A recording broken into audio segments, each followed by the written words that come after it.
بہت سال پہلے کی بات ہے۔ ایک بہادر شہزادہ جس کا نام سیف تھا، گھوڑے پر سوار ایک بادشاہ کے محل کے پاس آیا۔ وہ یہ دیکھ کر بہت حیران ہوا کہ سارے ملک میں ہر کوئی اداس ہے۔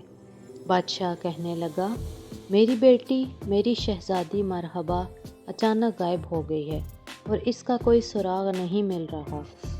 شہزادہ سیف نے وعدہ کرتے ہوئے کہا، میں شہزادی کو تلاش کر کے لاؤں گا۔ پھر وہ گھوڑے پر سوار ہوا۔ اس نے شہزادی مرحبا کو پہاڑوں پر، جھیلوں میں تلاش کیا۔ ہر شہر میں لوگوں سے اس کے متعلق پوچھا، لیکن کسی نے شہزادی کو نہیں دیکھا تھا۔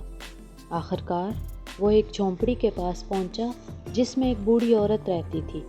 اس نے شہزادے کی بات سنی تو اس سے کہا، اگر تم میرے لیے جنگل سے لکڑیاں کاٹ دو، جھیل سے پانی لے آؤ اور میرے کھیت میں ہل چلا دو تو میں شہزادی کو ڈھونڈنے میں تمہاری مدد کروں گی۔ شہزادے نے اس کا کہا مانتے ہوئے سارے کام کر دیے۔ تو ابھی اندھیرا چھا رہا تھا۔ اس نے شہزادے کو ایک موم بتی دی اور کہا، اس موم بتی کو جلاؤ تو تم اس سلطنت کے ذرے ذرے کو دیکھ سکتے ہو۔ شہزادے نے موم بتی کی روشنی میں ایک بہت بڑا سیاہ رنگ کا قلعہ دیکھا جس کے اندر شہزادی مرحبا قید تھی۔ بوڑھی عورت کہنے لگی، یہ سیاہ گھڑ سوار کا جادو کا قلعہ ہے۔ شہزادہ سیف بر گھوڑے پر سوار ہوا اور اسے دوڑانے لگا، حتیٰ کہ وہ سیاہ گھڑ سوار کے جادو کے قلعے کے نزدیک پہنچ گیا۔ لیکن قلعے کے چاروں طرف جادو کے کانٹوں سے بھری جھاڑیاں سر اٹھائے کھڑی تھیں۔ وہ جتنا انہیں تلوار سے کاٹتا وہ اور بھی زیادہ ہو جاتی۔ آخر مایوس ہو کر اس نے پھر موم بتی جلائی تاکہ دیکھے کہ شہزادی مرحبا کس حال میں ہے۔